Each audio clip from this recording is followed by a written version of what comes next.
Assembly का चलना ठीक है, थोड़ा मुश्किल कर सकती है। गिरिराज सिंह कुछ कह रहे हैं, उनकी प्रतिक्रिया भी सुन लेते हैं। सर आएंगे आपके पास।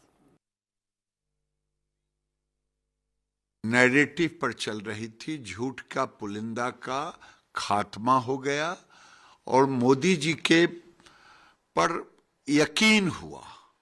हम लोग कहते हैं ना, मोदी है तो मुमकिन है। वो इस बार दिखा कि सारे लोगों ने वादा पे वादा किया, लेकिन भरोसा दिल्ली की जनता को केवल मोदी जी पे हुआ और वो सच बैठा। मोदी है तो मुमकिन है। अब आने वाले दिन में दिल्ली की जनता की तबाही दूर होगी। तो आने वाले दिनों में दिल्ली की जनता की तबाही अब दूर हो जाएगी। नवीन दुबे जी हमारे साथ जुड़े हुए राजनीतिक विश्लेषक हैं। नवीन जी, जीत यहाँ पर बीजेपी की हो चुकी है और सबसे बड़ी हार अरविंद केजरीवाल की देखी जा रही है। और ऐसे में सबसे बड़ी बात यह है कि बहुत ही आराम से आम आदमी पार्टी ने अपनी हार को स्वीकार कर लिया है, मानो जैसे पहले से ही इसका अंदाजा था। और आज किसी पर भी आम आदमी पार्टी जो है भारतीय जनता पार्टी पर या कांग्रेस पर आरोप नहीं लगा रही है। आज के दिन बड़ी बात यह है। नहीं, देखिए, निश्चित तौर पर जब आप जनादेश जो भी आया आपके पक्ष में लगातार 3 बार आया है, एक बार भारतीय जनता पार्टी के पक्ष में आया है, तो आपको सहजता से स्वीकार करना पड़ेगा, करना भी चाहिए। और ये एक अच्छी चीज लगी। और उन्होंने कहा भी, अरविंद केजरीवाल को मैंने सुना जब वो अपना पब्लिक डोमेन पर नवीन जी, शायद अगर वो पूरा वक्त अगर ऐसा करते और सिर्फ जो काम वो नहीं कर पाए उन पर फोकस करते और ऐसे में सिर्फ आरोप और दूसरों को दोषी ठहराना अगर वो नहीं करते, तो शायद कहीं ना कहीं थोड़ा बहुत ऊपर नीचे यहाँ पर परिणाम ऊपर नीचे थोड़ा बहुत हो सकता था। देखिए, नहीं, वो कोई बहुत बड़ा फैक्ट है। और राज्य की दोनों को जॉइंट सरकार मिलकर चलानी पड़ती है और यही प्रक्रिया दिल्ली के अंदर चलती है। अब उस प्रक्रिया में जब तनातनी शुरू हुई, तो वो तनातनी होने के नाते इंडिया गठबंधन बनने से पहले से ही तनातनी शुरू हो गई।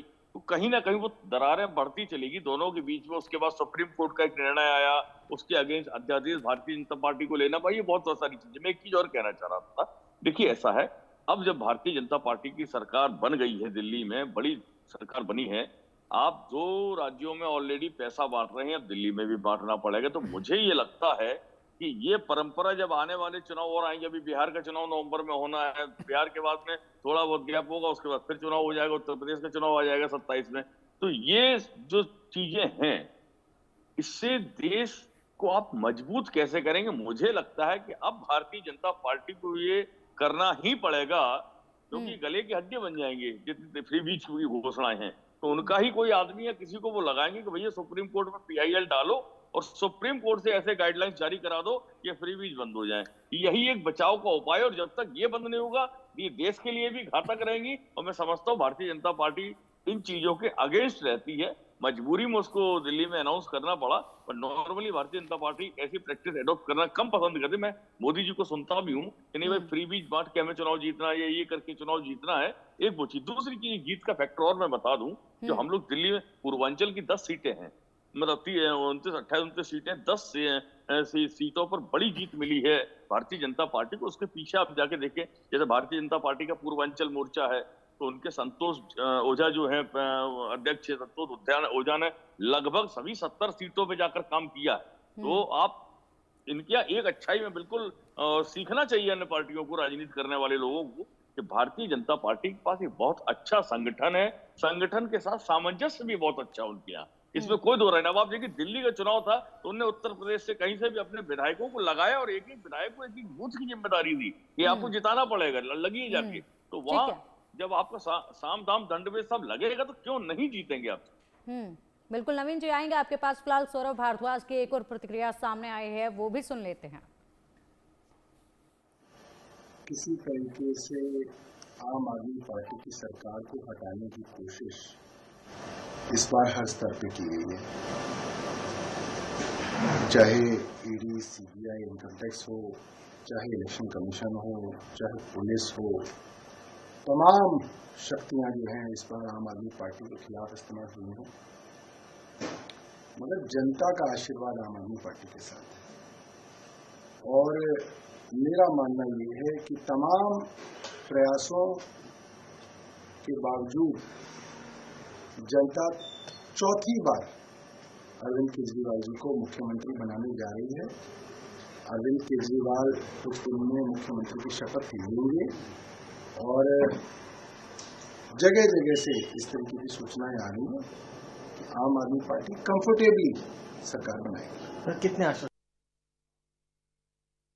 ठीक है नवीन जी, जिस तरीके से यहाँ पर सौरभ भारद्वाज को हमने सुना है, उन्होंने कहा कि तमाम जो शक्तियां थी वो आम आदमी पार्टी के खिलाफ इस बार थी। छोटा सा रिएक्शन इस पर दीजिएगा, समय बहुत कम है मेरे पास अब। निश्चित तौर पर देखिए, आपने उस पार्टी के 4-5 टॉप लीडरशिप को उठा के जेल में डाला, वो तो दिखाई दे रहा था। और वो वहां क्या दिखाई दे रहा था, हमने तो आपके राजस्थान में भी महाराष्ट्र में देखा। तमाम बड़े नेता थे वहां के, और जिनके ऊपर आरोप लगाए गए और आरोप लगाए गए तो ईडी और सीबीआई के डर से उनको भाजपा ज्वाइन करनी पड़ी ना।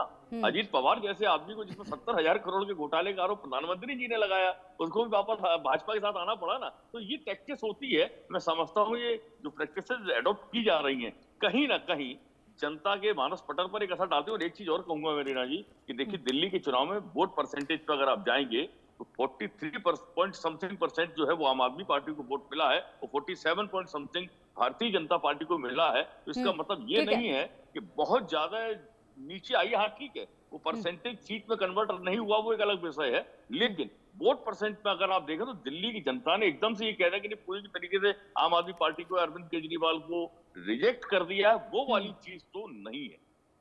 ठीक है सर। और दत्त साहब, एक छोटा सा रिएक्शन ओवरऑल परिणाम के ऊपर दीजिएगा, समय बहुत कम है। ये नेचुरल था कि इस तरह का परिणाम होगा, और लोकसभा चुनाव में 7 सीटें भारतीय जनता पार्टी जीतने के बाद, जब आम आदमी पार्टी और कांग्रेस की गठबंधन थी, उसके बाद भी जिस तरह से उफान हुआ था भाजपा के लिए, दिल्ली के जनता ने जो झोली फाड़ के समर्थन दिया था, उसी का एक कंटिन्यूटी है। और मैं समझता हूं कि अब तो शुरुआत हुआ है। पहला कैबिनेट में कैग की रिपोर्ट आएगी और उसके बाद यमुना के ऊपर भी निर्णय होने वाला है। कैग का रिपोर्ट आने दीजिएगा, मैं दावे के साथ कह सकता हूं कि अरविंद केजरीवाल का दूसरा जो शीश महल है वो तिहाड़ जेल होगा। ठीक है सर। और पार्टी तो अब पूरी तरीके से हो ही चुकी है, और ऐसे में पंजाब पर भी संकट कहीं ना कहीं मंडराता नजर आ रहा है। अजय कुमार जी, एक छोटा सा रिएक्शन जल्दी से। जी हाँ बिल्कुल, पंजाब पर तो निश्चित तौर पर इसका असर पड़ेगा, और पंजाब पर ही नहीं उन राज्यों पर भी असर पड़ेगा जहां मुख्यमंत्री ज़्यादातर अपनी जिम्मेवारी को केंद्र पर ठेल देते हैं या केंद्र की ओर पुश कर देते हैं। वो भी कम से कम ये सोचना चाहेंगे कि भाई हमें भी कुछ करना है। केंद्र की बहुत सारी योजनाओं को लोग लागू नहीं करते हैं, कई कुछ राज्यों में ऐसा देखा गया है, यहाँ भी ऐसा कुछ हुआ। तो मुझे लगता है कि इससे लोग थोड़ा तो अलर्ट होंगे, और चूंकि केंद्र दिल्ली की बात है तो इसका असर तो व्यापक होने वाला है, मुझे तो लगता है। बिल्कुल, आप सब बने रहिएगा हमारे साथ, चर्चा लगातार जारी रहेगी। बुलेटिन में अब वक्त एक छोटे से ब्रेक का, जल्द हाजिर होंगे, और चर्चा लगातार जारी है क्योंकि बड़ा फेरबदल दिल्ली में हुआ है, बीजेपी की लहर दिल्ली में आई है, तो चर्चा और भी आगे जारी रहेगी। बने रहिएगा हमारे साथ।